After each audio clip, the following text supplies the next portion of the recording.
Alors, comment je vais organiser ce petit temps de webinaire? Je vais d'abord commencer par me présenter de façon succincte, présenter mon parcours, ma pratique professionnelle sur le terrain. Puis, je ferai un point théorique sur les enjeux de cette pratique, en général, son histoire, ses valeurs, ses courants, ses démarches. Nous examinerons ainsi la cohérence qui existe entre cette pratique philosophique, les programmes scolaires et les objectifs de l'EMC, éducation morale et civique. Bien sûr, je vous parlerai d'amour et d'amitié. Comment ces concepts, finalement, traversent le temps et la littérature et comment nous permettent de penser le monde, de penser autrui et soi-même, finalement. Nous verrons aussi comment aborder ces deux notions avec les enfants. Je profite de l'occasion pour vous dire que ce webinaire s'adresse aussi bien aux enseignants qu'aux parents. Enfin, je vous présenterai quelques outils pratiques pour animer ce type d'atelier avec des exemples de thèmes, de supports et à titre d'exemple, quelques fiches de préparation. En revanche, à mon grand regret, nous n'aurons pas le temps d'entrer vraiment dans les détails pratiques de l'animation d'un atelier, car cela nécessiterait un webinaire à part entière. Enfin, de point en point, je vous proposerai des petites pauses si vous voulez poser des questions. Et à la fin de l'intervention, nous aurons, j'espère, aussi un moment pour un temps d'échange et une synthèse. J'espère sincèrement que ces éléments vous seront utiles si vous souhaitez vous lancer en autonomie dans ce type d'atelier avec vos élèves ou vos enfants, vos petits-enfants.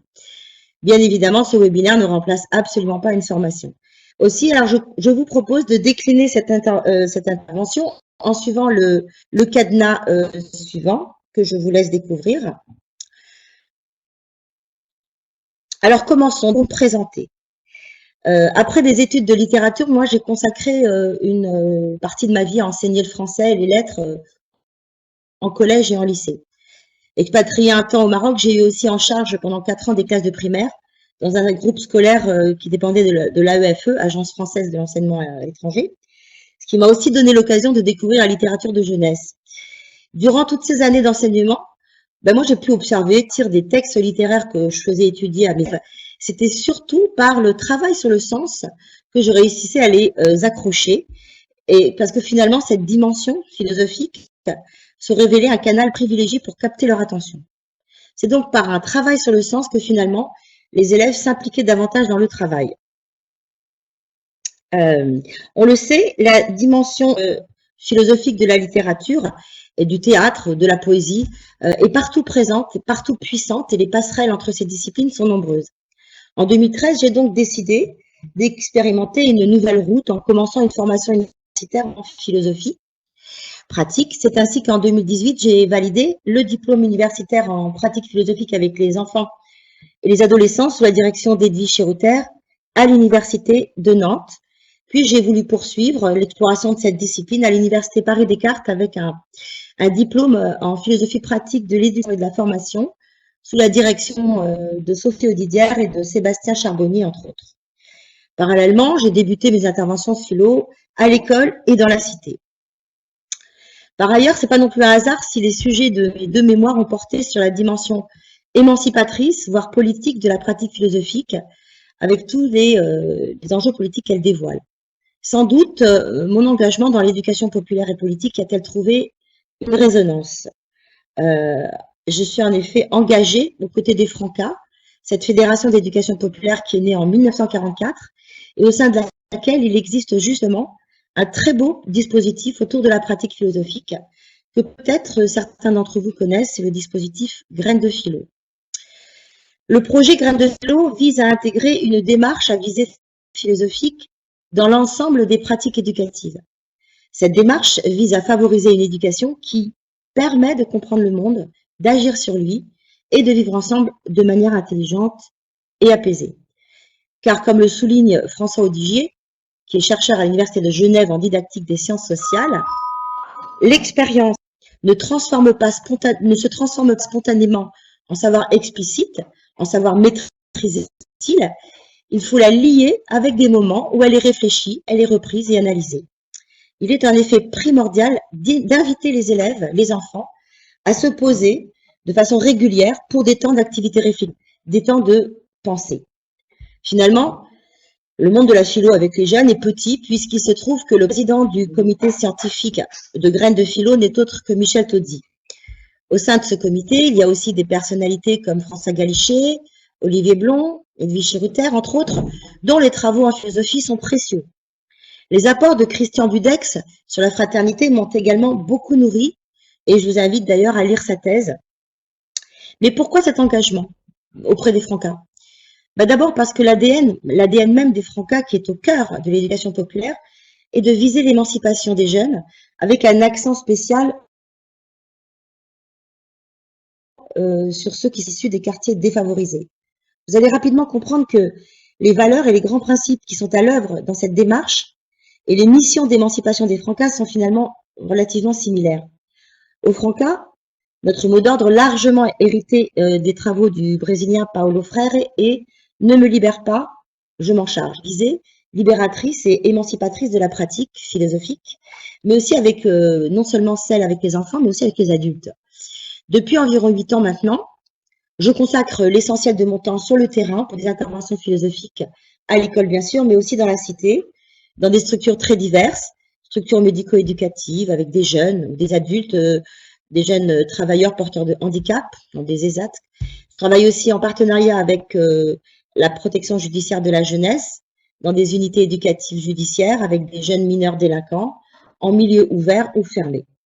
J'animerai demain d'ailleurs un autre webinaire à l'invitation de l'atelier Canopée Toulouse et Nîmes sur la pratique philosophique avec les jeunes délinquants. Parallèlement, il y a une dizaine d'années, j'ai fondé l'association L'Écume, qui est agréée depuis 4 ans par l'EducNat et au sein de laquelle j'anime des ateliers philosophiques et des ateliers théâtre. D'autre part, pour mieux situer mon engagement, je peux dire que je me reconnais et que je m'inscris aussi totalement dans le mouvement des NPP, Nouvelles Pratiques Philosophiques, ce mouvement qui ambitionne de démocratiser et de vulgariser la philosophie afin qu'elle infuse tous les champs de la société. Ceci étant posé, restons humbles et comme le disait notre ami Merleau-Ponty, la philosophie n'aide personne à résoudre les difficultés techniques de la vie active, mais enfin, si elle amène les hommes à les regarder et à en comprendre la portée et le sens, elle pourra leur être secourable. La question aujourd'hui, c'est de comprendre en quoi ces ateliers philo peuvent aider à reconstruire un lien qui semble s'être fragmenté, que d'aucuns appellent la crise de l'école, en aidant les élèves à penser par eux-mêmes, à développer leur esprit critique, notion d'ailleurs sur laquelle nous reviendrons tout à l'heure. Et pour qu'ils s'approprient le pouvoir de penser le monde, de le nommer, de le décrire et de le changer s'il ne leur convient pas. Bref, de devenir des citoyens libres, responsables et éclairés. Alors commençons par la définition même du mot philosophie, puisqu'on le sait, en philosophie, les mots sont importants et leur clarification est un passage obligé. Examinons ce mot par son étymologie, par sa composition, par sa construction. Hop là, je change de slide. Voilà, on voit que le mot se décompose ainsi. D'abord avec philo, qui vient du grec philein, qui signifie amour et recherche. Et de la deuxième partie du mot, Sophia, Sophie, qui vient du grec sophia, et qui signifie sagesse, vérité et connaissance. La philosophie, c'est donc l'amour et la recherche de la sagesse, de la vérité et de la connaissance. Ceci étant posé, voilà à présent quelques rappels théoriques sur la pratique philosophique. Il me semble essentiel de s'interroger sur les fondements de cette pratique, d'abord à travers son histoire, ses valeurs, sa démarche et ses liens avec l'éducation morale et civique. Alors, nul besoin de rappeler que ce sont l'UNESCO et l'Université de Nantes, sous l'impulsion d'Edwige Cheruter notamment, qui portent depuis 2016 la première et unique chaire UNESCO au monde, spécifiquement consacrée à la pratique de la philosophie avec les enfants et les adolescents. Cette chaire, il faut le souligner, s'inscrit dans le mouvement plus large des nouvelles pratiques philosophiques, comme je vous le disais tout à l'heure, qui ambitionne de démocratiser la philosophie en l'extirpant de ses bunkers épistémologiques et en se débarrassant de son penchant naturel, peut-être, pour un certain élitisme, afin qu'elle se propage dans toutes les strates de la société, cela sans discrimination. Derrière ce mouvement aujourd'hui mondial, puisque 80 pays proposent aujourd'hui des ateliers de philosophie dès l'âge de 5 ans, il y a aussi, soulignons-le, la volonté de faire respecter d'une part le droit à l'éducabilité pour tous et de fait le droit à philosopher pour tous, de faire respecter éventuellement aussi la Convention internationale des droits de l'enfant qui fêtera le 20 novembre prochain sa 33e année et au passage d'appliquer tout simplement les préconisations du ministère de l'Éducation nationale. Alors, pour bien saisir les liens entre pratiques philosophiques, programmes d'éducation morale et civique et nouvelles pratiques philosophiques, examinons tout d'abord le préambule de cette chère UNESCO. On peut y lire: l'actualité tragique partout dans le monde alerte les autorités publiques sur la nécessité d'éduquer dès le plus jeune âge les futurs citoyens et citoyennes à l'esprit critique, aux valeurs humanistes, à l'égalité entre les hommes et les femmes, à la nécessité d'un dialogue apaisé et respectueux entre toutes les cultures et de lutter contre finalement toute forme de dogmatisme. La chaire sur la pratique de la philosophie avec les enfants de 4 à 18 ans a pour objectif d'aider au développement de ces pratiques citoyennes par la recherche, la formation, la diffusion d'outils pédagogiques dans les écoles et la cité, et le dialogue entre les acteurs et les enfants du monde entier. Voilà, rappelons au passage qu'Edwige Reuter, pour créer cette chaire UNESCO, a été soutenue, et c'était pas du luxe, hein, par Edgar Morin, ainsi que notamment par le très regretté Michel Serres, qui nous a quittés en 2019, et bien évidemment aussi par Michel Tozzi, didacticien et grand partisan d'une refonte de l'enseignement de la philosophie. Tous, avec beaucoup d'autres collègues qui se reconnaîtront, ont largement influencé ma vision de cette pratique, notamment en éclairant sa dimension politique au sens étymologique du terme. Regardons également, pour mieux saisir toute l'importance des visées de cette pratique, ce que Michel Tozzi en dit. Il nous dit, Michel Tozzi, qu'il ne faut jamais perdre de vue que la philosophie est d'abord transgressive du préjugé et de l'opinion, et que la démocratie a tout à gagner à faire réfléchir les jeunes le plus tôt possible à l'école, moi je rajouterai dans la cité, par une éducation à une citoyenneté réflexive dans l'espace public et scolaire qui la préservera des dérives possibles de la démocratie. Fin de citation. En effet, parce que dès qu'il commence à parler, l'enfant est capable de penser et d'organiser un raisonnement. Et puis c'est à l'adolescence que, on le sait, va se construire sa pensée propre, sa pensée autonome. Cette pensée, elle va se complexifier en même temps qu'elle va se singulariser. Finalement, développer une pensée personnelle constitue un formidable progrès dans la compréhension du monde et aussi un élargissement du champ de réflexion. Et l'atelier philosophique trouve là sa fonction première. Tout comme les prisonniers dans l'allégorie de la caverne, Platon nous enseigne que s'affranchir de ses croyances, de ses opinions, de ses schémas de pensée, sortir des ténèbres de l'ignorance et des préjugés, ben finalement, c'est pas une disposition toute naturelle chez nous les humains. Ça suppose souvent une douloureuse remise en question. Il s'agit de s'arracher à sa zone de confort pour aller chercher cette vérité, la confronter à ses propres croyances, la vérifier, la soumettre à la puissance de la démonstration dans une démarche scientifique, dirons-nous. Et cette pensée dite critique, elle va passer d'abord par l'examen de nos présupposés, de nos opinions, de nos idées reçues, et par la déconstruction de nos anciens schémas intuitifs. On peut dire, et c'est ce qui est remarquable dans sa visée principale, c'est que la pensée critique, c'est d'abord une pensée contre soi-même. Alors je pense qu'à force d'entraînement régulier et assidu, cette pratique peut vraiment s'avérer un formidable moyen de se défendre d'abord contre les fake news, les énoncés trompeurs, mais aussi contre toutes les formes irrationnelles de pensée. Alors quelle est la démarche? Eh bien, cette pratique s'inscrit résolument dans ce qu'on appelle l'éducation à la citoyenneté, à la paix et à la démocratie. Elle veut transmettre les valeurs de notre République, mais sans tomber dans le catéchisme républicain ou la leçon de morale. Il va s'agir de permettre aux enfants, aux élèves, donc aux futurs citoyens, une véritable appropriation de ces valeurs, que sont la liberté, l'égalité, la fraternité, par un apprentissage de la pensée critique, pour les aider à mieux penser la complexité du monde. Et à ce titre, on le voit, l'enjeu est non seulement pédagogique, mais vous le voyez bien, politique. Mais on est bien d'accord, il ne s'agit en aucun cas de mettre en place un catéchisme républicain, des leçons de morale, mais vraiment de démocratiser une discipline trop souvent hermétique en offrant aux jeunes des outils d'autodéfense intellectuelle et un bagage culturel suffisant. Pour mieux cerner la cohérence de mon propos et comprendre les liens qui relient pratique philosophique, émancipation et objectifs de l'école, rappelons que cette ambition de développer la pensée critique des élèves dès la grande section maternelle est depuis 2015 inscrite dans les programmes et notamment dans le préambule des programmes d'éducation morale et civique que je vous invite à lire ou à relire.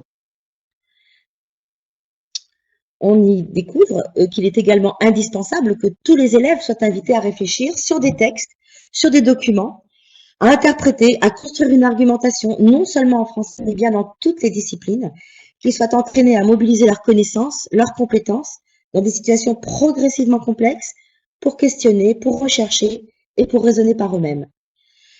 On le voit, ces ateliers philosophiques sont en totale résonance, non seulement avec l'esprit et la philosophie qui prévaut dans l'éducation morale et civique, mais également finalement dans l'éducation populaire et politique, et donc dans le dispositif Graines de philo des Franquins. C'est une ambition qui concerne tous les enfants, tous les élèves.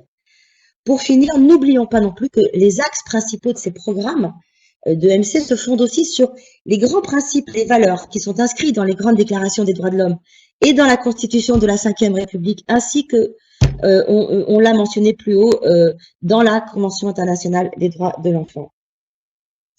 Voici un extrait d'EduScol dans lequel on peut lire qu'il s'agit, dans les programmes de MC, d'aider l'élève, de l'accompagner à devenir un individu autonome, qu'il puisse s'exercer à penser et à agir par lui-même avec les autres pour pouvoir argumenter ses positions, ses choix. Également qu'il s'agit de travailler pour les enseignants, les animateurs, à former le futur citoyen, développer la raison critique, respectueuse des croyances confessionnelles, la liberté de conscience, en reconnaissant le pluralisme des opinions, des convictions, des modes de vie, finalement pour construire du lien social et politique. On retrouve donc dans ces programmes 4 dimensions fondamentales. D'abord, la dimension sensible, ou on peut appeler également la sensibilité, car il n'y a pas de conscience morale qui ne s'émeuve, ne s'enthousiasme, ne s'indigne.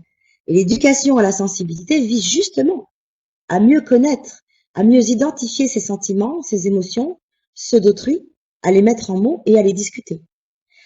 La deuxième dimension qui me paraît intéressante, c'est celle qu'on nomme la dimension prendre, et va discuter sur les choix que chacun rencontre dans sa vie, qui va apprendre finalement à appréhender le point de vue d'autrui. Et enfin, la dimension pratique, celle de l'engagement. Finalement, comme l'école doit permettre aux élèves de devenir acteurs de leurs choix et de participer à la vie sociale d'abord de la classe, de l'école et plus tard de la cité, dont ils sont membres, cette dimension va développer l'esprit de coopération et de responsabilité vis-à-vis d'autrui. Alors, une tenue régulière de ces ateliers permet en outre aux élèves de construire toute une série de compétences, comme par exemple des capacités argumentatives plus fines, des habiletés de pensée, argumenter, problématiser, conceptualiser, interpréter, mais également des habitus démocratiques ou des habiletés sociales, et une écoute active.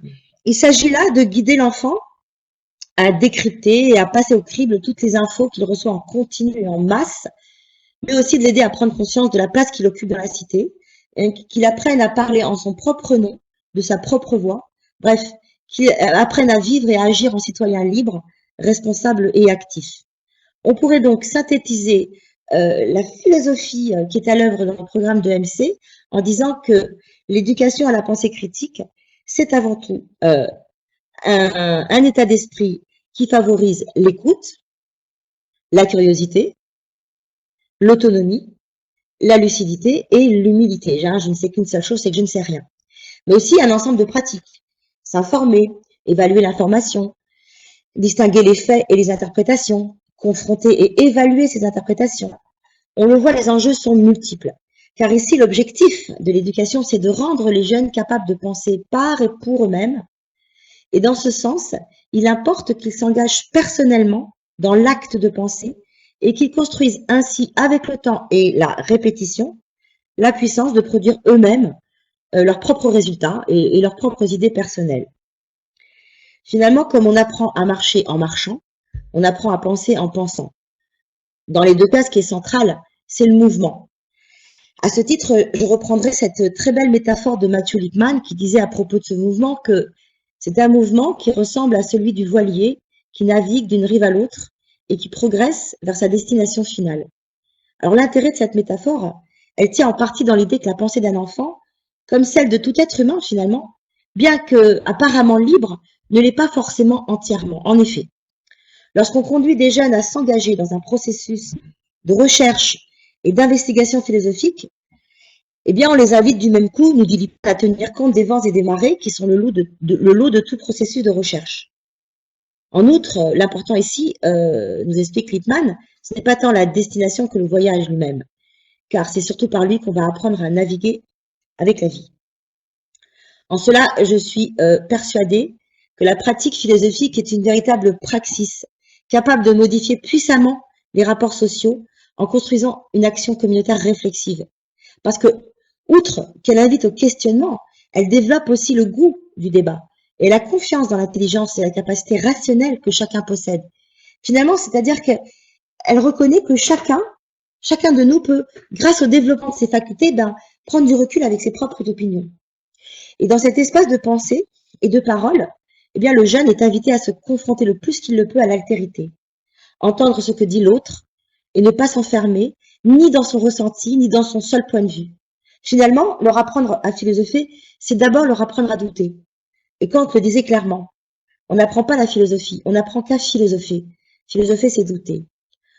Alors, autre point maintenant qui me semble essentiel de garder à l'esprit pour être en cohérence avec les principes, les valeurs et la démarche de cette pratique, il me semble qu'avant de se lancer dans un atelier philosophique, et je vous assure que ce n'est pas une question anodine ou accessoire, il faut d'abord se poser la question de ce que c'est qu'une question philosophique. Parce que toutes les questions, contrairement à ce qu'on pourrait croire, ne sont pas philosophiques.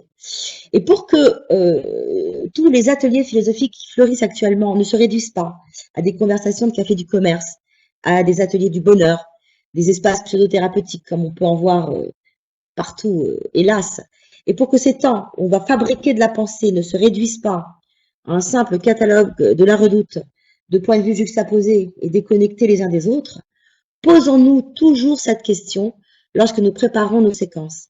Qu'est-ce qu'une question philosophique? Alors, une question philosophique, on pourrait dire que c'est d'abord une question qui concerne tous les êtres humains, et ce depuis toujours, parce qu'elle soulève un ensemble de problèmes et d'interrogations. C'est donc une question qui se pose à tout le monde. Nous sommes tous concernés par elle un jour ou l'autre.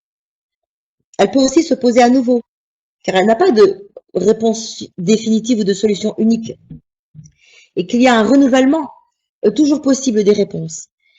C'est une question qui est importante, peut-être parfois urgente, car elle nous concerne de près ou de loin. Elle va procéder toujours par remise en question de ce qui est évident, banal, commun, communément admis, on va dire. Elle a inévitablement des conséquences sur la vie de tous les jours. Elle réclame forcément un engagement personnel, un effort d'argumentation et de réflexion. Et enfin, elle va viser à comprendre le sens de l'existence et la valeur de ce qui fait de nous des humains. C'est vraiment extraordinaire de constater à quel point les enfants, une fois qu'on a bien clarifié et défini cela en amont, lors par exemple d'une première séance d'introduction à la pratique, à quel point ils comprennent rapidement ce qui va distinguer une question philosophique, par exemple, d'une question technique ou d'une question scientifique, voire d'une simple question. Enfin, je terminerai ma petite présentation théorique avant d'attaquer la partie sur l'amour et l'amitié, par rappeler que dans la pratique philosophique, il existe 3 grands courants. Donc le courant psychanalytique ou méthode Axas, hérité de Jacques Lévin, qui était psychanalyste, c'est un courant qui va mettre l'accent, je cite Jacques Lévin, sur la nécessité pour l'enfant de se découvrir comme un sujet pensant, porteur en tant qu'être humain d'interrogations métaphysiques fondatrices de sa condition. À vos souhaits. Le deuxième courant, intitulé Éducation à la citoyenneté, est inspiré des courants Freinet et de l'éducation universelle, et il va insister sur l'aspect démocratique des échanges philosophiques, sur par exemple la mise en place de fonctions ou de métiers, j'y reviendrai, mais aussi sur les grandes exigences intellectuelles. Ce courant que j'utilise personnellement est inspiré de Mathieu Lippmann. Il a été retoqué, remanié et enrichi par Michel Tozzi, et au Québec par Michel Sasseville. Moi, je le mixe avec le troisième courant, qu'on appelle le courant philosophique, qui insiste bien évidemment aussi sur les habiletés de pensée et sur le fait que durant le débat, l'animateur est garant de, comment dirais-je, de toutes ces exigences et de toute cette rigueur intellectuelle. La particularité de ce courant, très proche du deuxième, c'est qu'il s'appuie sur des supports inducteurs riches anthropologiquement. J'en reparlerai tout à l'heure. Alors maintenant qu'on a fait le point sur l'essence même de cette pratique, examinons en quoi mettre les enfants ou les élèves en activité réflexive, quel que soit le thème abordé, je dis bien quel que soit le thème abordé, permet finalement de lutter contre les préjugés dans lesquels ils se sont peut-être enfermés parfois, et comment il permet de mieux les identifier, ces préjugés, pour mieux les débusquer, pour mieux les déconstruire et les repenser par le crible de la raison. Oui, la question des préjugés est incontournable quand on cherche à aider les élèves à s'émanciper et à s'affranchir de toute forme de dogme ou de toutes les formes d'aliénation. Et cela, bien sûr, même quand on aborde la question de l'amour, car les préjugés sont partout dans la société. Nous-mêmes, adultes, nous en avons sûrement chevillé au corps et le plus souvent à notre insu et de façon inconsciente.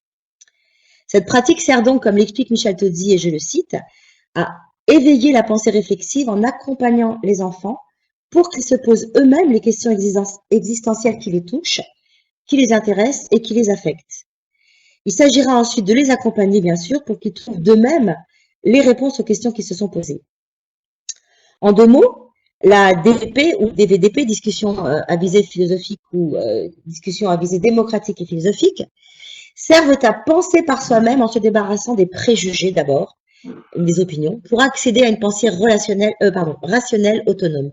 Fin de citation.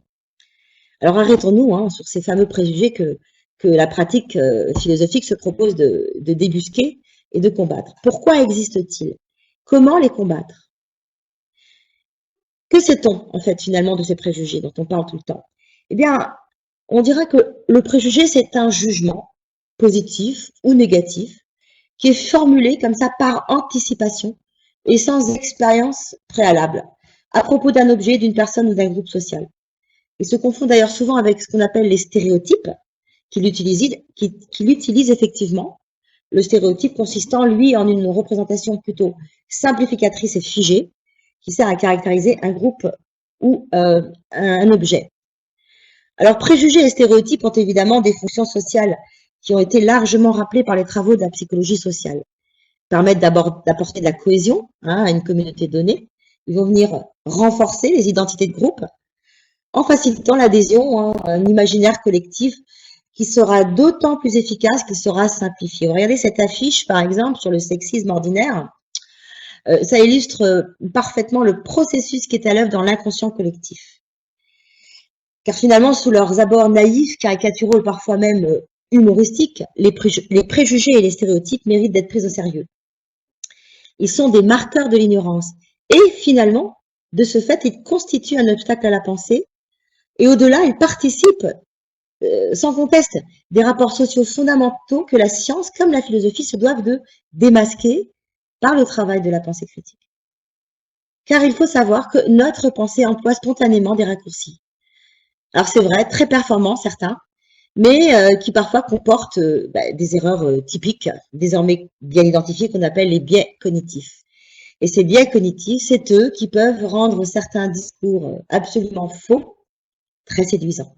Et c'est là qu'un défaut d'esprit critique peut devenir dommageable pour la société et pour la démocratie. Or, la philosophie nous invite à douter et à ne pas croire sans vérifier. Le philosophe Alain a même développé l'idée selon laquelle penser, c'est d'abord dire non. À cet égard, on voit bien qu'il s'agit d'une discipline qui s'inscrit dans une forme de démarche scientifique. C'est d'où est-ce que je sais ce que je sais. Et cette nécessaire rupture avec la pensée commune et ses préjugés s'inscrit, on le voit, au cœur de toute démarche philosophique, comme l'ont souligné Bachelard, Bourdieu, Paulo Freire, dont les travaux ont largement inspiré l'éducation populaire. Selon eux, le dévoilement des mécanismes cachés, aussi subtils soient-ils, qui circulent au travers des préjugés, est indispensable pour mener une réflexion précise et rigoureuse. Edgar Morin lui-même, dans son ouvrage Les 7 savoirs nécessaires à l'éducation du futur, paru en 2006, en parle très bien. Il écrit « Il faut développer les moyens qui visent à renforcer l'humain, afin qu'il possède une bonne connaissance de l'environnement dans lequel il vit, donc de la culture qu'il imprègne. Les discussions philosophiques avec des adolescents hébétés ou empêchés de penser constituent un moyen de penser la complexité du monde qui est le défi à affronter. Car, comme le disait Penmarise, quoi de plus violent que d'être limité dans sa puissance d'agir et de compréhension du monde?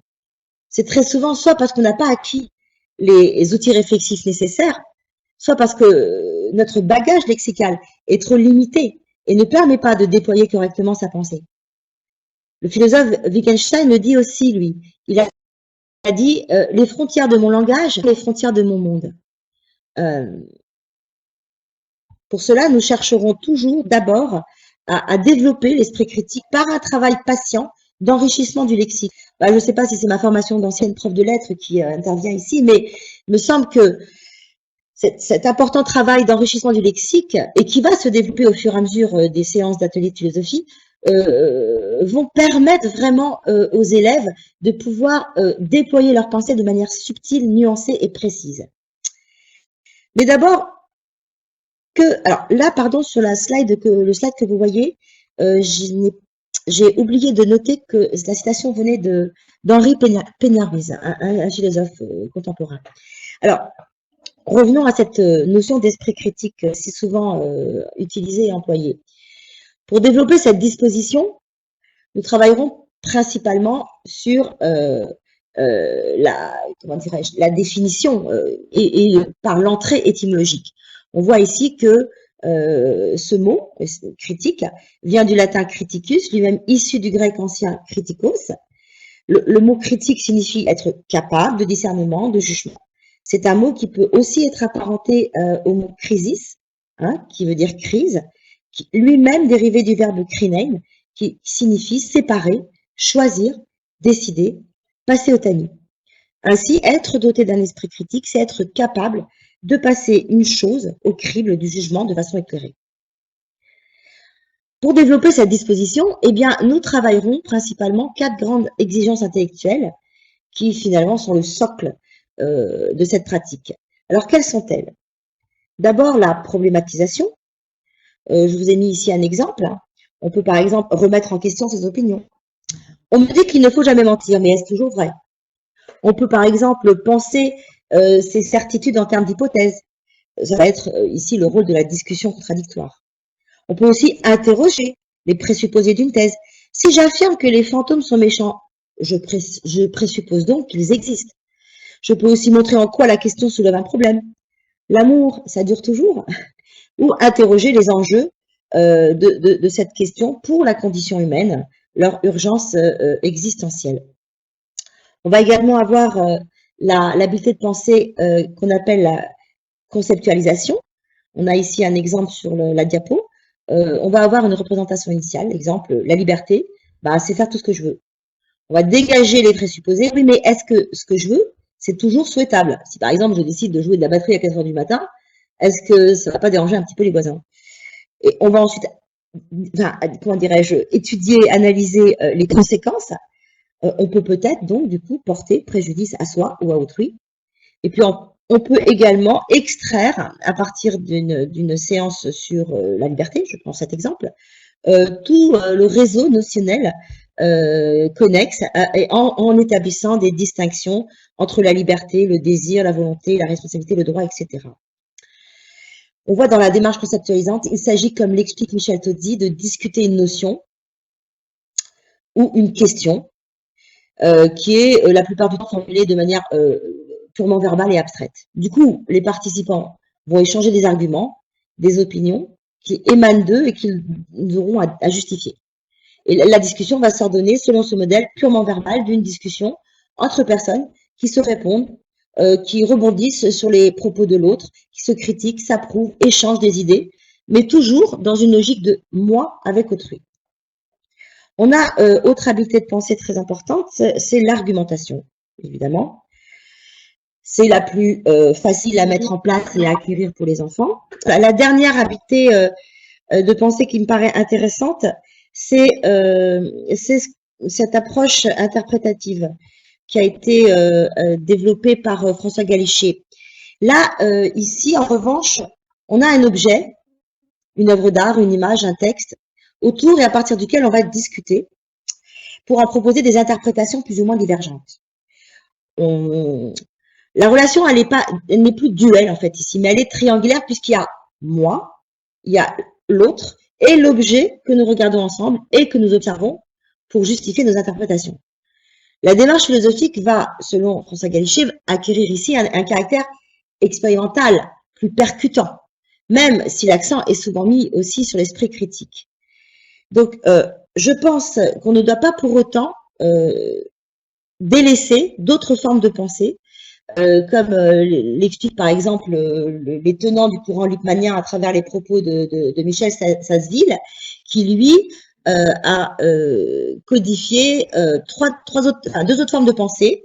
Le développement de la pensée critique, certes, dans une recherche de vérité, mais également la pensée créatrice, enfin qu'il nomme la pensée créatrice, qui selon lui va permettre l'audace des hypothèses, qui va aider l'élève à sortir des schémas de pensée convenus, qui va l'inviter à oser l'aventure de l'investigation philosophique en construisant une pensée originale, audacieuse, personnelle.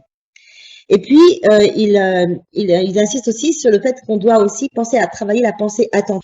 C'est celle qui développe toutes les bienveillances, les empathies émotionnelles, intellectuelles. Cette pensée qu'on appelle aussi le caring thinking est une pensée qui est soucieuse du poids des mots, de l'importance du dialogue entre les émotions et la raison. C'est une pensée empathique, préoccupée tout autant d'elle-même que de celle d'autrui. Une pensée qui va contribuer aussi peut-être à créer un climat de confiance indispensable dans une communauté de recherche. Climat si important aussi au moment où on veut proposer une idée innovante qui pourrait être rejetée justement parce qu'on n'est pas dans un climat sécurisé et que notre pensée est innovante. Comme je le dis souvent, nous ne sommes pas qu'un pur esprit. Quand on pense, eh bien, on sollicite aussi nos affects, nos émotions, nos sentiments et notre vécu. J'arrive bientôt à la fin de cette partie avec un petit mot sur l'estime de soi et la confiance. Deux valeurs qui sont aussi travaillées de manière informelle pendant les ateliers philosophiques. Comment? Eh bien, quand on observe les élèves en activité, on est surpris de voir qu'ils possèdent déjà en eux la capacité de produire des idées. Hein, on voit bien que d'emblée, pour une grande partie d'entre eux, ils vont cibler tout de suite le dur de la condition humaine. Et ce faisant, en voyant leur pensée se déployer de plus en plus facilement, ils se perçoivent comme des êtres pensants. Et cela renforce leur estime d'eux-mêmes et leur confiance en eux. Parce que finalement, n'oublions pas que leur pensée, elle est, comme je le disais à l'instant, très souvent métaphysique, massive. À quoi ça sert de vivre? C'est quoi la mort? C'est quoi un ami? Qu'est-ce qui est juste? C'est quoi l'amour? À présent, je voudrais dire un dernier mot sur la métacognition. J'insiste là-dessus. J'essaye de l'inclure le possible dans ma pratique. Donc, la métacognition, on le voit, elle s'inspire avant tout des neurosciences. En effet, dans un travail d'atelier de philosophie, on peut inclure des éléments de métacognition. C'est une approche qui me paraît primordiale quand on cherche à atteindre une visée émancipatrice. En effet, quand on réfléchit, quand on pense, quand on raisonne ou quand on parle, on fait des actes cognitifs. Mais tout ce qui se rapporte à l'acte de pensée, finalement, c'est considéré comme de la cognition. Et on se retrouve dans cette approche cognitive. On va y retrouver la possibilité de faire des hypothèses, de dégager des conséquences, de fournir des critères, de synthétiser. Alors que quand on fait appel à la métacognition, on fait plus référence à un mode de pensée qui est différent. Je m'explique. Effectuer des actes métacognitifs, c'est faire un retour, la plupart du temps critique, sur la manière dont nous avons réfléchi sur un sujet et sur la manière dont nous y sommes pris pour résoudre un problème, pour répondre à une question ou pour arriver à telle ou telle conclusion. Ainsi, réfléchir sur l'acte de réfléchir consistera à prendre le temps d'évaluer si les outils que nous avons utilisés sont correctement employés. Là, je vous ai mis quelques petits exemples sur la diapositive de travail métacognitif qu'on peut soumettre en cours de séance, parce que finalement, se questionner sur notre manière de penser, c'est un acte qui est lié à la fois à la dimension cognitive, et qui va rendre le concept de démocratie moins abstrait, moins virtuel. Pardon. Donc là, j'arrête sur cette première partie. Et effectivement, Isabelle, je peux proposer une petite pause s'il y a des questions. Donc, je renouvelle la question de Nathalie.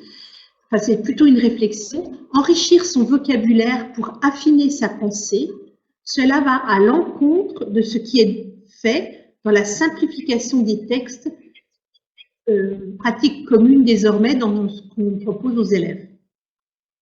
bah oui, mais bon, je l'entends, et parce que moi, je me rends compte tous les jours enfin, dans ma pratique de terrain que proposer des mots un peu élaborés, des mots un peu complexes, et qui peuvent paraître en apparence, hein, je dis bien, euh, d'un niveau trop élevé ou adapté à l'âge des enfants, bah finalement, c'est peut-être ça que se situe l'erreur.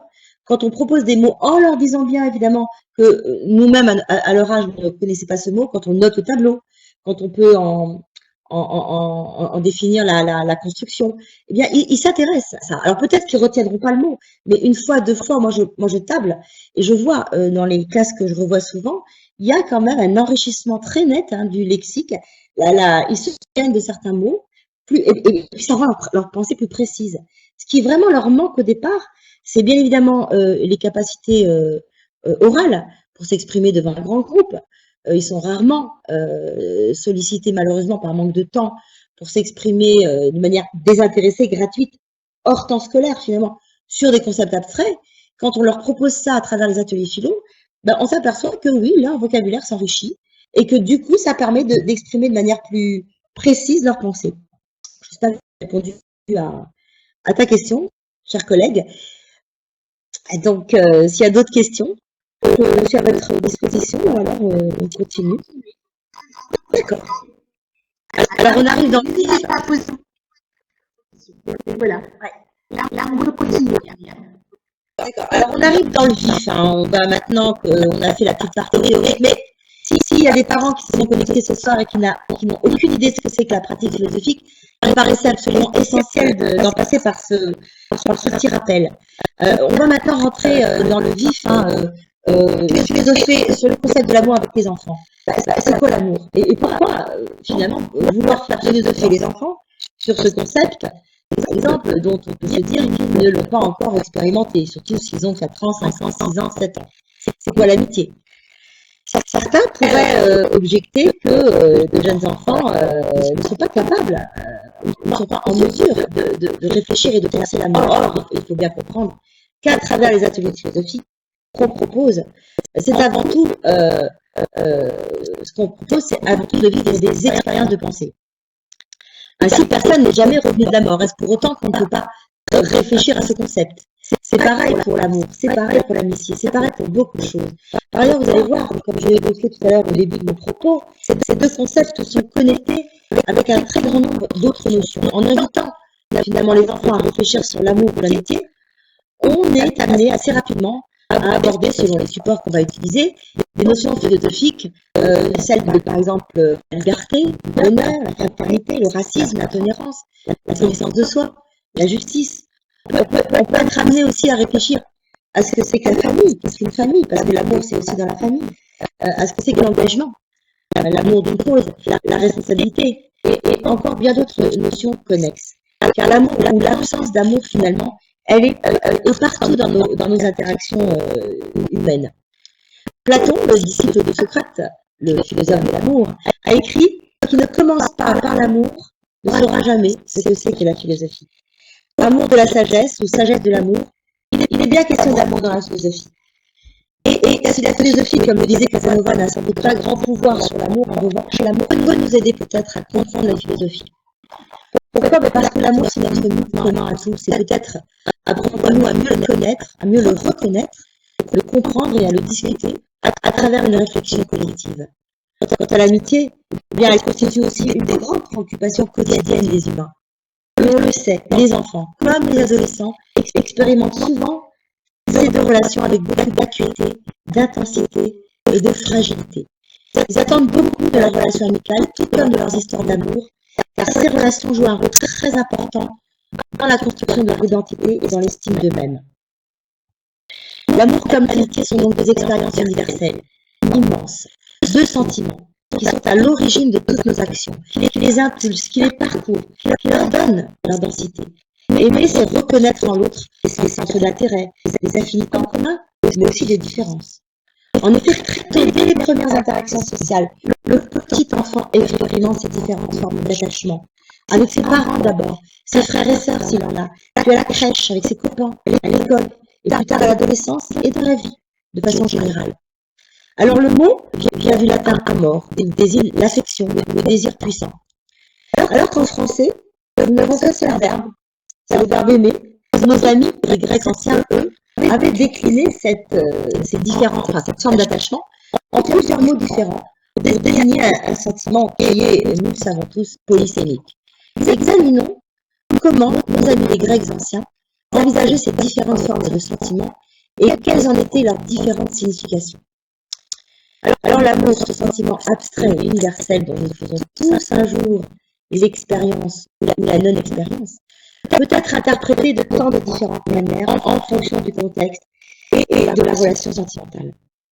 Il est donc essentiel de bien comprendre ce qui se joue quand on est amoureux, quand on aime, voire quand on manque d'amour. Dans l'Antiquité, les Grecs se sont donc attachés à distinguer conceptuellement toutes ces formes d'attachement. Un très grand nombre de récits ont été écrits pour dire cette diversité des sentiments, cette grande complexité. Les mythes fondateurs aux textes les plus modernes, distinguer ces différentes formes d'attachement, c'est le postulat à toute investigation philosophique sur ce concept qu'est l'amour. Pour les Grecs, l'amour, c'était le sentiment qui était responsable de nombreuses de nos actions, de nos décisions, de nos humeurs. Alors, quels sont donc ces différents types de classifications qu'ils ont répertoriées? Eh bien, on trouve Eros, Storge, Philia, Agapé, Ludo, quelques autres. Examinons ici les plus courants. D'abord Eros, qui représente l'amour érotique, l'amour passionné. D'ailleurs donné l'adjectif érotique, connu. Dans la mythologie grecque, Eros est le dieu qui symbolise l'amour romantique, la passion et l'impulsivité. Les Grecs ont nommé Storge l'amour fraternel, l'amour amical, l'amour engagé, c'est-à-dire un amour qui grandit avec le temps et qui est lié aux relations familiales et amicales, qui est aussi caractérisé comme un amour loyal, voire même protecteur. Philia, c'est l'amour qui existe entre les amis, l'amour du prochain. C'est une forme d'attachement qui recherche, je dirais, le bien commun, qui s'exprime à travers le respect, la camaraderie, la coopération, la solidarité.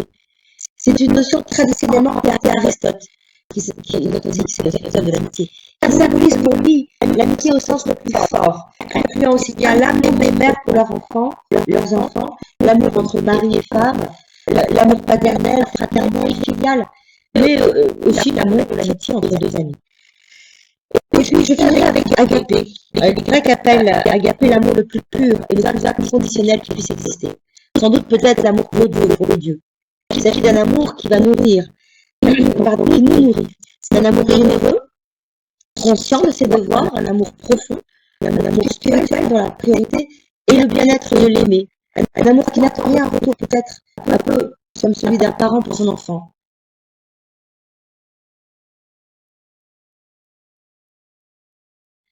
Il s'agit de l'amour que l'on a pour une personne, un animal, mais aussi pour la nature tout entière, pour une divinité.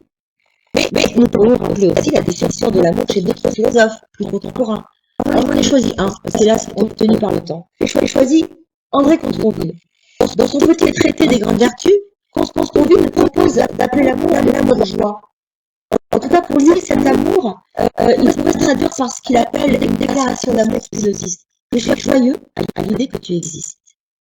Ici, il s'agirait de continuer de s'aimer après ce qu'il appelle le printemps des couples, habité par la passion. Selon lui, il existe des couples qui ont su transformer la grande folie amoureuse de leur début en joie, en douceur, en gratitude, en lucidité, en confiance, en bonheur d'être ensemble, bref, en filia. Ainsi, on peut s'interroger sur cette idée que nous, les humains, nous ne cessons d'osciller, d'après Comte-Sponville, entre ces deux vérités. Je le cite. Il dit « Nous passons notre vie à naviguer entre le manque et la puissance, entre l'espoir et la gratitude, entre la passion et l'action, la religion de l'amour et la sagesse, entre l'amour qui ne désire que ce qu'il n'a pas, qu'il veut posséder, Eros, et l'amour qui a tout ce qu'il désire, que ce qu'il désire, que ce qui est, et dont il jouit, qui le réjouit, Philia. On revient au thème de l'amitié, lui, qui est aussi un thème riche et assez facile d'accès pour les enfants. Il va leur permettre, le thème de l'amitié, de réfléchir et de discuter entre eux à ce qu'est l'amitié, à distinguer, à conceptualiser, des notions très voisines, d'amis, de copains, en travaillant d'abord sur la nature profonde et la polysémie des mots.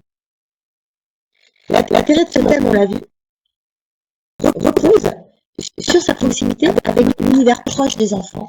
Dès 3 ans, on l'a dit tout à l'heure, expérimentent cette notion dans leur vécu quotidien et personnel.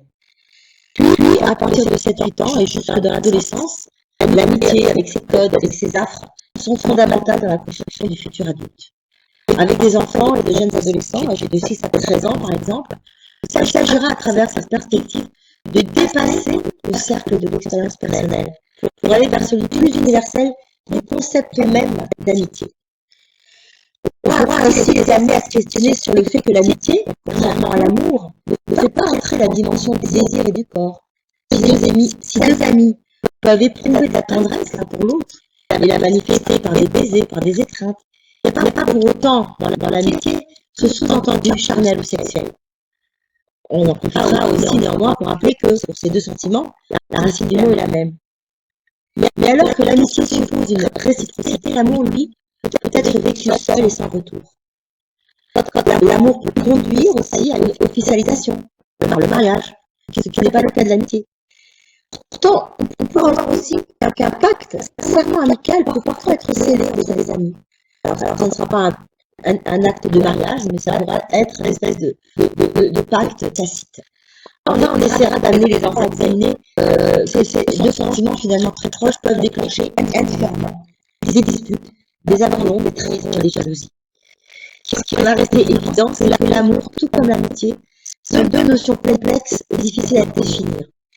Alors l'occasion pour le plus grand, en cycle 3 au collège lycée, de découvrir peut-être l'amitié passionnelle qui exista entre deux philosophes français majeurs, Montaigne et Lavoisier. Alors moi, personnellement, j'aime bien leur raconter l'histoire de cette amitié unique et puissante. Le philosophe Michel de Montaigne, 1533-1592, connu en effet une très grande histoire d'amitié avec le jeune poète Étienne de la Boétie qu'il rencontra à Bordeaux en 1558. La Boétie, qui fut conseiller au Parlement de Bordeaux, puis à la cour, est l'auteur, rappelons-le, du discours sur la servitude volontaire qu'il a rédigé alors qu'il avait 16 ans.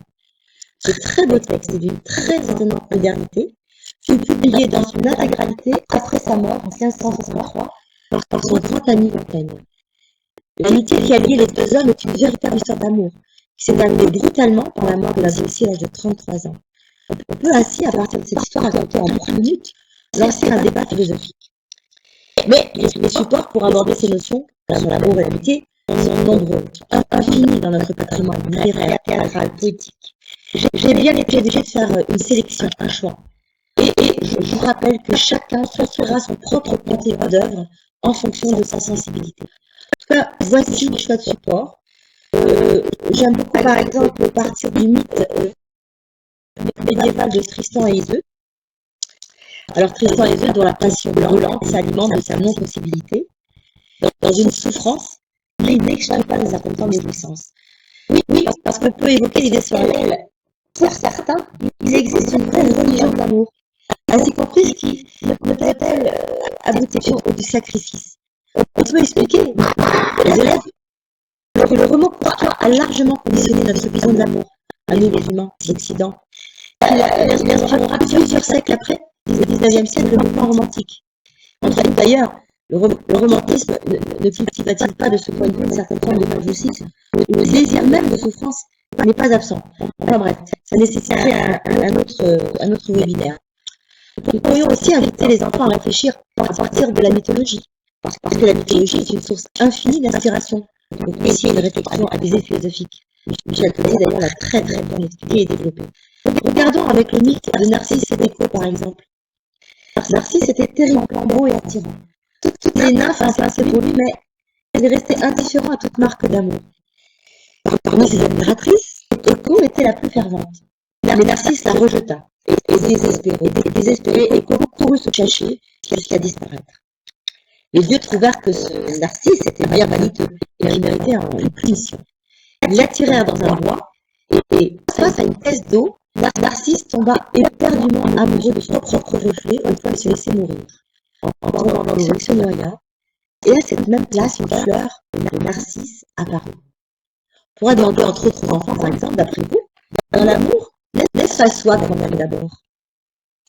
je ne trouve pas ici l'atelier philo sur Narcisse et Écho.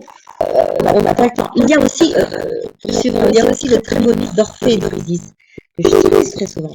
Alors Orphée, musicien tourmenté par son art, je vous rappelle rapidement, Orphée s'apaise lorsqu'il tombe amoureux d'Eurydice, cette jeune la faute. Mais le bonheur est de courte durée, car Eurydice meurt des suites d'une morsure de serpent au pied. Fou de chagrin, Orphée décide d'aller chercher sa bien-aimée dans les enfers. Grâce à sa musique, il parvient à charmer Charon, le passeur des âmes. Il navigue sur le fleuve du Styx, ainsi que Cerbère, le chien de garde à 3 têtes, et enfin Hadès, le dieu des enfers. Finalement, ce dernier lui accorde le droit de ramener Eurydice dans le monde vivant, à condition, toutefois, qu'il ne se retrouve jamais jusqu'à la sortie des enfers. Hélas, Orphée, doutant d'être suivi par son épouse, ne peut s'empêcher de regarder derrière lui, lorsqu'il aperçoit que Eurydice, elle disparaît à jamais. Et là, on peut demander aux élèves comment, par exemple, sur un atelier sur le chagrin d'amour, comment surmonter la perte de celui ou celle qu'on aime. Doit-on considérer que les gens qu'on aime, comme les choses que l'on aime, ne sont que des prêts que l'existence nous fait, qu'il ne faudra un jour les rendre? Avez-vous déjà ressenti aussi que la mort est injuste? D'où vient ce sentiment d'injustice? On le voit, on a ici également un trésor pour aborder la question de la mort. Alors autre grande figure de la littérature de l'amour, c'est bien sûr Roméo et Juliette de Shakespeare. Il y a un bel atelier ici à mener. On peut leur résumer encore une fois l'histoire, leur dire que Roméo, montez-vous, et Juliette Capulès sont tombés éperdument amoureux, bien qu'ils soient issus de 2 familles rivales. Et dans l'espoir de vivre son amour loin du carcan familial, et bien Juliette décide de faire semblant d'être morte, de simuler sa mort. Mais Roméo, qui n'en a pas été informé, la croit réellement morte et se suicide. Désespérée, Juliette se donne la mort à son tour. Et à la suite, sa famille se réconcilie. Là, on pourra vraiment mener un atelier sur l'amour-passion. On demandera par exemple au cycle 3, aux collégiens, aux lycéens, doit-on se battre par amour? Doit-on aller jusqu'à mourir par amour? Ainsi, on voit bien du mythe d'Orphée et d'Eurydice, de Tristan et Iseult à Narcisse et Égo, en passant par Roméo et Juliette, de Cyrano de Bergerac à Manon Lescaut. Les grandes figures archétypales de l'amour sont nombreuses et proposent d'excellents moyens pour susciter la réflexion avec des enfants. On profitera d'ailleurs de ces temps de débat pour leur donner à voir que la littérature est un trésor de concepts philosophiques. J'ai par exemple eu l'occasion autrefois de présenter à des collégiens et à des lycéens des romans comme Les souffrances du jeune Werther de Goethe, La nuit des temps de Barjavel, L'écume des jours de Boris Vian, Adolphe de Benjamin Constant, pour ne citer que, des œuvres littéraires vraiment qui se prêtent à lancer une discussion philosophique sur le thème de l'amour. Et souvent, quand les ateliers ont bien fonctionné, il n'est pas rare que ces jeunes décident de lire l'œuvre intégrale pour en savoir davantage. Donc, c'est toujours ça de gagner, moi, je pense. D'autre part, on peut aussi s'inspirer de notre époque pour aborder le thème de l'amour et de l'amitié, sans être obligé d'aller chercher dans des références littéraires. On peut leur proposer de réfléchir à nos modes de fonctionnement modernes, réfléchir à ce qu'ils vivent et à ce qu'ils expérimentent dans leur propre vie aujourd'hui. Il s'agira de questionner, par exemple, l'injection sociétale qui prévaut à l'heure du tout numérique et de la révolution technologique. On pourra les faire réfléchir aux nouveaux outils numériques qui nous incitent à multiplier les amis, les conquêtes, même si ce sont des relations la plupart du temps virtuelles. Quel questionnement cela soulève-t-il? C'est quoi cette société de consommation qui nous ordonne de toujours consommer toujours plus et souvent égoïstement? Pourquoi en est-on arrivé à consommer de l'amour, de l'amitié pour être populaire? Et c'est quoi être populaire? Qu'est-ce que ça dit de l'image que j'ai de moi? Lorsque ces deux sentiments, l'amour et l'amitié, sont examinés sous le prisme philosophique, lorsqu'ils sont analysés, scannés, décortiqués, on peut soumettre à leur réflexion un très grand nombre de questionnements. En quoi mieux comprendre ce sentiment, lorsqu'il est authentique, peut représenter finalement une oasis et un rempart contre le narcissisme, cet amour de soi qui se développe, moi je trouve, de façon assez inquiétante ces dernières années, et même qui frise parfois à la pathologie psychiatrique, notamment sur YouTube et TikTok. On pourra lier le concept de l'amour ici à celui du regard de l'autre ou du jugement d'autrui. Enfin, vous le voyez, ces deux concepts nous interpellent aussi sur notre rapport à l'autre, sur notre rapport au monde et finalement à nous-mêmes. Aimer, c'est se réjouir, nous disait Aristote. Mais aimer autrui, est-ce que ça nous aide à mieux nous connaître nous-mêmes? Pourquoi aimons-nous? Qui aimons-nous quand nous aimons autrui? On voit bien qu'avec des élèves de cycle 3 ou de collège, ce type de réflexion peut apporter des prises de parole très intéressantes et souvent emplies de sagesse et de profondeur. Cette prise de conscience que leur pensée, elle s'est vraiment déplissée, qu'elle s'est déployée, qu'elle a été entendue par le groupe, c'est ça qui leur redonne de la confiance en eux et qui améliore l'image d'eux-mêmes chez les élèves. Alors poursuivons avec nos supports inducteurs. On peut leur proposer aussi de s'appuyer sur un des très grands mythes fondateurs, celui d'Aristophane, et celui de la coupure originale. Dans ce mythe très inspirant, il est dit qu'à l'origine, les êtres humains étaient doubles. Ils étaient façonnés d'une seule pièce et tout en boule, et qu'ils étaient répartis en 3 espèces, mâles, femelles et androgynes. Ce mythe est absolument essentiel si on veut comprendre les mécanismes amoureux dans nos sociétés occidentales. Parce que, qu'est-ce qu'il nous raconte? Il nous raconte qu'un but de leur force, ces premiers humains donc, menaçait les dieux, les provoquait, les narguait. Alors Zeus prit la décision de les punir, de les affaiblir, et il les a fait couper en 2. Ils furent ensuite recousus, ce qui expliquerait la marque du nombril, et leur sexe fut replacé devant. Chassé du paradis et de la plénitude, l'homme, l'être humain, fut ainsi condamné à ce qu'on appelle la séparation. Chaque partie, dès lors, s'en alla en quête de sa moitié perdue, et donc de cette complétude originelle.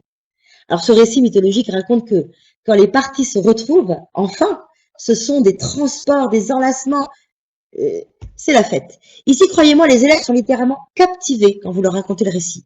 Ça se raconte en 2 minutes. On peut alors lancer une discussion et leur demander, alors d'après vous, est-ce que l'amour naît de ce manque, de cette nostalgie d'une complétude perdue? Autrement dit, vous le voyez bien, ce qu'on va essayer de faire ici, c'est de susciter la réflexion en leur demandant s'ils partagent la vision de certains pour qui l'amour serait cette tension, cette quête vers cette autre moitié perdue, cette moitié d'orange dont nous parle Laborie et qui nous manque. On pourra leur demander, pensez-vous que finalement, toute sa vie, on cherche désespérément cette autre moitié de nous-mêmes pour recréer l'unité? Pourquoi est-ce que les anciens ont-ils inventé cette histoire? Mais on peut également leur parler d'un autre grand récit littéraire, celui de Cyrano de Bergerac et de son amour pour Roxane. Certains peuvent trouver le héros stupide, menteur, manipulateur ou cruel, Edwige, si tu m'entends, menteur pour avoir caché son amour et finalement avoir menti à Roxane. D'autres, au contraire, le trouveront admirable de s'être sacrifié pour laisser à Christian une chance de vivre l'amour avec celle qu'il aimait. Et là, de très nombreux questionnements peuvent émerger également de ce magnifique texte littéraire d'Edmond Rostand, si bien écrit. Le problème de l'amour n'est-il pas de se déclarer éternel? Est-ce que l'amour nécessite un sacrifice? Lequel? Peut-on aimer toujours? Peut-on vivre sans amour? On peut leur demander si l'amour n'est pas qu'une illusion finalement. Et si oui, est-ce qu'il n'est pas une illusion nécessaire? Nous-mêmes, adultes, animateurs d'ateliers philo, enseignants, en préparant nos séquences, nos plans de discussion, posons-nous la question. L'amour ne serait-il qu'un sentiment de captation affective, sexuelle? On le voit, les supports ne manquent pas pour initier un débat autour de l'amour ou de l'amitié. On peut aussi partir de simples citations. Ça, j'ai des collègues qui font ça pour aborder cette question de l'amour. On peut, par exemple, si on s'intéresse à la question du conflit dans la relation amoureuse ou dans la relation amicale, on peut partir d'une réflexion d'Alfred de Musset lorsqu'il écrivit « Le plaisir des disputes, c'est de faire la paix. Qu'en pensez-vous? Peut-on s'aimer et se disputer? Est-ce que l'amour authentique transcende? Est-ce qu'il dépasse les différences, les préjugés, les incompréhensions? Est-il plus facile d'aimer quelqu'un qui nous ressemble ou quelqu'un de très différent? Peut-on être donc différent et amoureux quand même? Y a-t-il plusieurs façons d'aimer? Est-ce que l'amour peut rendre fou? Est-ce qu'il se produit par hasard? Est-ce qu'il ne nous donne pas parfois l'impression d'une nécessité? Et quelle est la place de l'individu dans la relation amoureuse ou dans la relation amicale? Peut-on réellement connaître la personne qu'on aime? Vous voyez, je vous noie sous plein d'infos, j'en suis consciente. Mais il faut dire qu'il y a une multitude de questionnements. Et c'est toujours l'occasion d'expliciter le sens de ces mots, d'en dévoiler l'étymologie, les connotations, les implicites, c'est une approche qui est mal connue des élèves, mais qui plébiscite. En tout cas, ce qui est sûr, c'est que tout cela permet de co-construire une culture commune. Hein. Et bien entendu, je reviens là-dessus encore une fois, d'enrichir le vocabulaire. Parce que c'est dans les mots que naît la pensée. Et c'est en elle qu'elle s'incarne. L'occasion de souligner aussi combien le mot d'amour est polysémique. Alors, quelle différence faites-vous entre l'amour de son prochain, l'amour de la patrie, l'amour de la vie, l'amour propre, l'amour possessif, exclusif? On peut partir aussi de cette autre citation du dramaturge Corneille, qui a écrit « L'amour, l'amour est un tyran qui n'épargne personne ». On peut leur présenter rapidement qui était Corneille et leur demander si, selon eux, l'amour est source de bonheur, mais aussi de malheur. Est-ce que l'amour se décrète? Est-ce qu'on peut décider d'être amoureux? Est-ce qu'on peut décider de ne plus aimer? Voilà, avec les cycles 3, les collégiens, les lycéens, on peut aussi profiter de l'occasion, et ça sera bientôt la fin, ne vous inquiétez pas, pour leur parler d'un philosophe existentialiste du XXe siècle, Jean-Paul Sartre, qui a décrété que la fidélité dans l'amour, c'est enchaîner l'autre. On pourrait questionner les élèves et leur demander si aimer, c'est être fidèle, c'est quoi la fidélité? Encore une notion philosophique, connexe de l'amour, et qui restera intéressante à éclaircir. On pourrait passer des heures à susciter leur questionnement, tant ce sentiment est complexe et tant il a nourri l'art et la littérature. Avec les plus grands, on peut aussi, justement sur ce binôme philosophique fidélité-jalousie, leur présenter la pensée de La Rochefoucauld quand il dit « il y a dans la jalousie plus d'amour propre que d'amour » et leur demander ce qu'ils en pensent. Est-ce que l'amour rend toujours meilleur? Vous voyez, ces questions, peut-être ici, vous allez certains les trouver peu adaptées en termes de vocabulaire à des élèves de cycle 2 ou de cycle 3. Bien sûr qu'on va adapter en tant qu'animateur son lexique à l'âge des élèves, mais il est capital que l'adulte qui décide d'animer un atelier de philosophie sur cette notion ait au préalable exploré toutes les facettes du concept pour être vraiment en mesure d'en parler correctement, de guider, d'accompagner les enfants dans la construction du débat. L'animateur sera alors beaucoup plus à l'aise pour étayer le débat. Alors à présent, je vais passer à la dernière partie de mon intervention, c'est-à-dire la partie pratique, en vous proposant des supports et des fiches de préparation. Mais je m'arrête, est-ce que vous avez quelques questions? Et Evelyne qui dit « Présupposer, il y a du plaisir dans les disputes ». Oui, c'est vrai, et il y a du plaisir dans les disputes. Ça, on pourrait l'extraire justement, parce que là, je vous donne une phrase, enfin une question, mais quand on prépare la séquence, elle peut même d'ailleurs se déployer sur 2 ou 3 séances. Bien évidemment qu'on va d'abord entrer de manière progressive dans le débat, d'abord en ayant effectivement dégagé les présupposés, en ayant extrait la problématique, enfin, l'ensemble des questions. Tout à fait, Evelyne, tout à fait. Alors, je continue rapidement. Du coup, on a vu rapidement donc la notion d'amitié peut paraître ne relever que de la sphère privée. On va revenir un petit peu à la notion d'amitié et ne relever que de la sphère privée et n'avoir aucune signification finalement psychologique. C'est pour ça qu'il est intéressant avec des enfants et pour des enfants de prendre conscience que l'amour comme l'amitié sont en quelque sorte des rapports à autrui très singuliers qui se doivent être compris, qui se doivent être distingués. On n'aime pas ses parents comme on aime le chocolat, comme on aime ses copains, comme on aime son amoureux.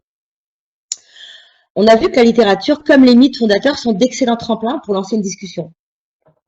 Mais si on ne se sent pas à l'aise avec tous ces genres très littéraires, il existe aussi heureusement un autre univers absolument riche et fécond, et peut-être plus facile d'accès, c'est celui de la littérature de jeunesse, que tous les enseignants connaissent bien sûr, mais aussi celui du cinéma, de la bande dessinée, de la peinture, de la sculpture, du street art, qui propose de merveilleux supports déclencheurs à la discussion.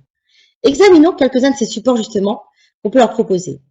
Alors, je rappelle que choisir son thème, préparer son plan de discussion, sont 2 moments fondamentaux de préparation quand on veut lancer un débat philo.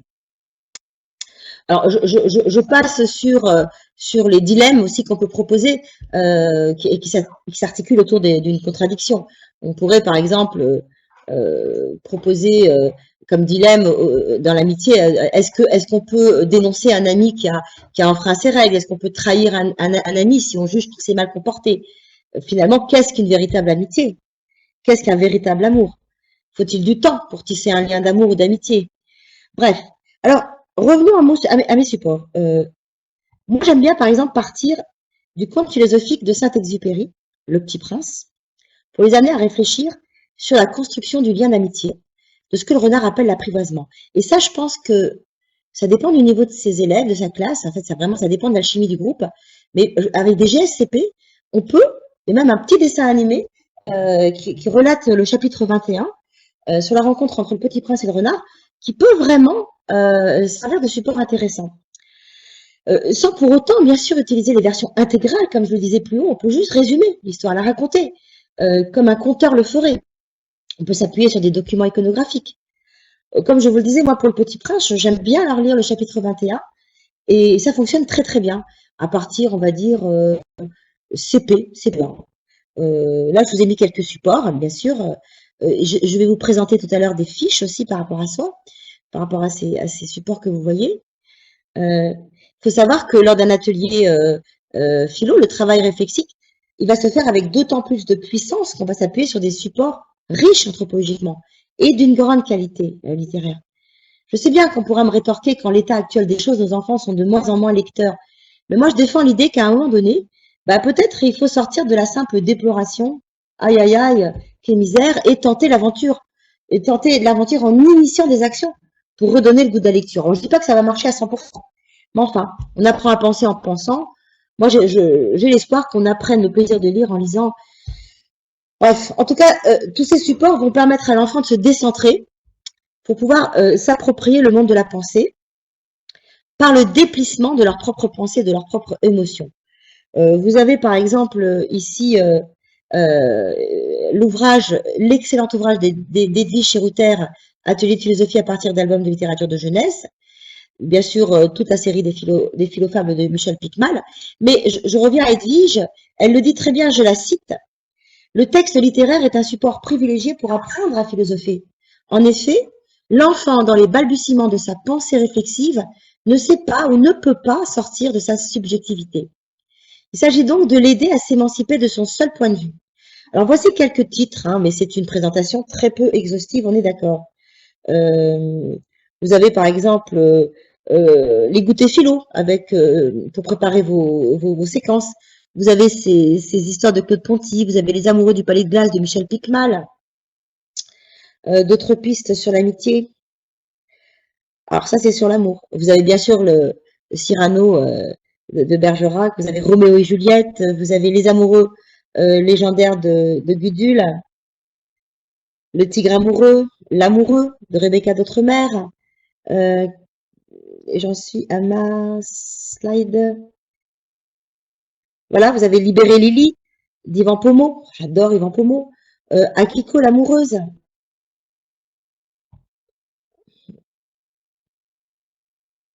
Ça charge, ça charge. Sur l'amitié, par exemple, vous avez bien évidemment Jean de la Lune. Alors là, on va parler plutôt de la fraternité. Finalement, l'amitié entre les humains, la fraternité.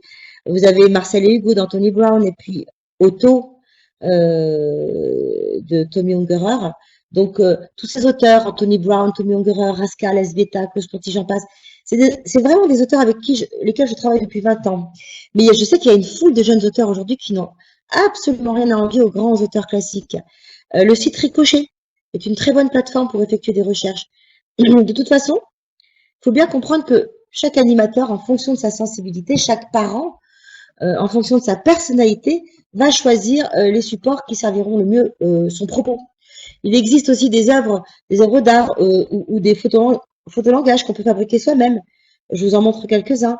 Alors ça, c'est toujours des supports pour des albums de littérature concernant l'amitié, avec Marcel et la Mauviette, très intéressant, une histoire à 4 voix de Anthony Brown.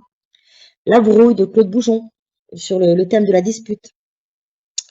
Le temps file, voici quelques... Alors, juste sur l'album de Tommy Ungerer, Jean de la Lune, alors je vous propose... Alors, je crois que je me suis un petit peu perdue là avec mes diapos. Attendez, hop. Chargement. Alors ça, c'est... Voilà. Ça, ce sont des œuvres d'art qu'on peut soumettre aussi à la réflexion pour un atelier philo sur l'amour. Vous avez également des photographies, du street art, des peintures, des œuvres d'art picturales qui peuvent servir aussi à lancer un débat. Un photolangage. Chaque participant doit choisir une des images, la décrire et puis expliquer pourquoi il l'a choisie, qu'est-ce qui lui a paru le plus percutant, le plus caractéristique, symbolique, puissant et pourquoi. Et on extrait ensuite évidemment la problématique. Mais il y a également l'album Tommy de Ungerer qui est un support très riche d'un point de vue anthropologique puisqu'il aborde bien sûr les questions de l'amitié mais aussi les questions de la guerre, de sa barbarie et de la Deuxième Guerre mondiale. Ou encore l'album de Rascal, Côté cœur, qui va aborder la notion de racisme et de préjugés. D'ailleurs, voici un petit exemple de fiche très peu exhaustive, je tiens à le dire, hein, qui peut tout à fait être améliorée sur l'album de Jean de la Lune, avec le type de questions que vous pourriez poser pour lancer la discussion à visée philosophique. Évidemment, il est à souhaiter que d'autres questions qui viendront des enfants émergent et qui pourront être justement débattues. Nous avons également Côté cœur de Rascal, entre Anissa et François, qui ont du mal à vivre leur histoire d'amour parce qu'évidemment, il y a des problèmes de racisme et d'intolérance. Voici quelques questions que je vous laisse découvrir.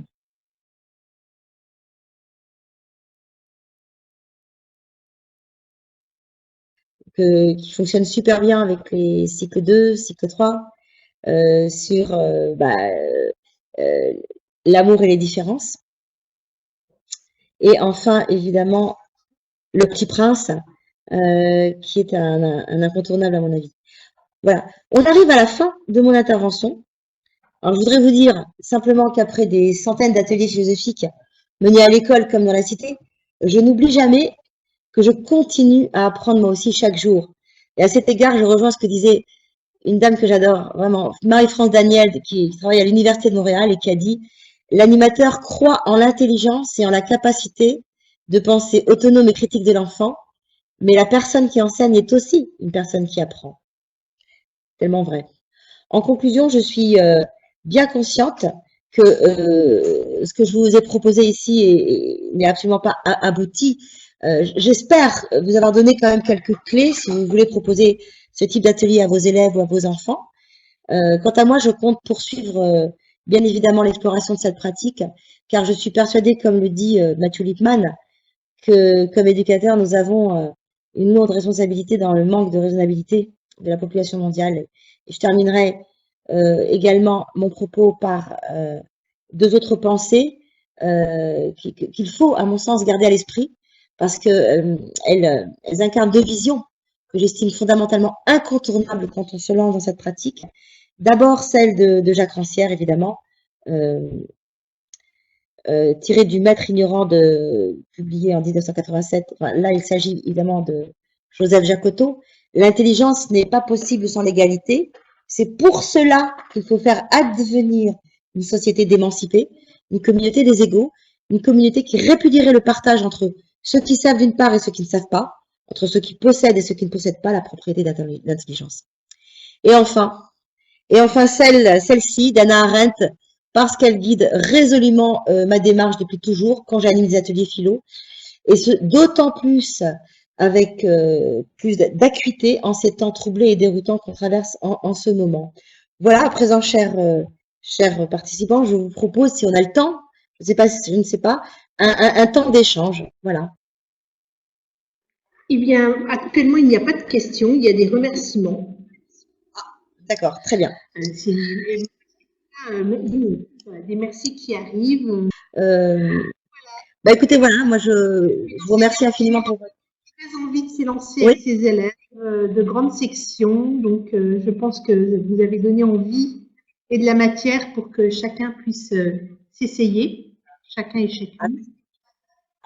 Avec les grandes sections, alors évidemment, ça va dépendre, et les enseignants le savent, d'une année à l'autre, une enseignante par exemple de GS ou de CP ou de GSCP peut avoir des classes très différentes. Mais alors des fois, il y a des groupes, vraiment, je vous assure que je suis estomaqué par rapport à des ateliers avec des collégiens. Là, il faut vraiment ramer, il faut gratter pour que, parce qu'ils sont déjà dans l'espèce de glu de l'adolescence qui les recouvre, et pour faire en sorte qu'ils sortent du moule et pour pouvoir enfin s'exprimer en leur propre nom. Alors qu'en primaire, la spontanéité est extraordinaire, quoi. Alors, Charlie, as-tu des idées d'activités après la discussion sur le thème de l'amour? Alors, en général, je ne sais pas comment ça se passe pour les camarades qui interviennent dans les classes. Je viens pour un certain nombre de séances et malheureusement, j'utilise tout ce temps-là pour les mettre en activité réflexive. Je propose aux enseignants, et certains d'ailleurs le font d'eux-mêmes, des exploitations pédagogiques qu'ils vont faire ensuite en classe, vous voyez, parce qu'ils les ont toute la journée. Donc après, effectivement, il y a des enseignants qui vont lancer un travail d'écriture de poèmes collectifs, de rédaction d'un article de presse, de photos, de dessins, avec des expositions dans le hall de l'école. Il y a des écritures, il y a des ateliers d'écriture poétique que j'aimerais, mais bon, malheureusement, je ne suis pas mandatée, enfin, je ne suis pas missionnée pour animer ces temps d'exploitation. On me fait venir pour les ateliers philo. Après, voilà, je peux donner des pistes et il y a d'ores et déjà des enseignants qui le font spontanément. Ouais. Si c'était ma classe, ça serait autre chose, quoi. Voilà. En tout cas, ce que ça veut dire, c'est que ce sentiment, l'amour, ce sentiment, l'amitié, il est au cœur de nos interactions et il est important de les penser et de les discuter, de les mettre en mots et de les confronter avec ce qu'en pensent les autres. Parce que finalement, ça nous donne plus d'armes et plus d'outils pour être heureux, quoi, pour atteindre le bonheur. Quand on a réfléchi à quelque chose, on est plus libre, forcément, comme les prisonniers de la caverne. Voilà. Eh bien, merci beaucoup. Merci à toi, en tout cas. Merci à Canopée. Eh bien, merci à toi, Myriam. C'est toujours un plaisir de t'écouter et de travailler avec toi. Je remercie tous les participants. Je vous souhaite une excellente soirée et puis à bientôt. À bientôt à tous. Au revoir.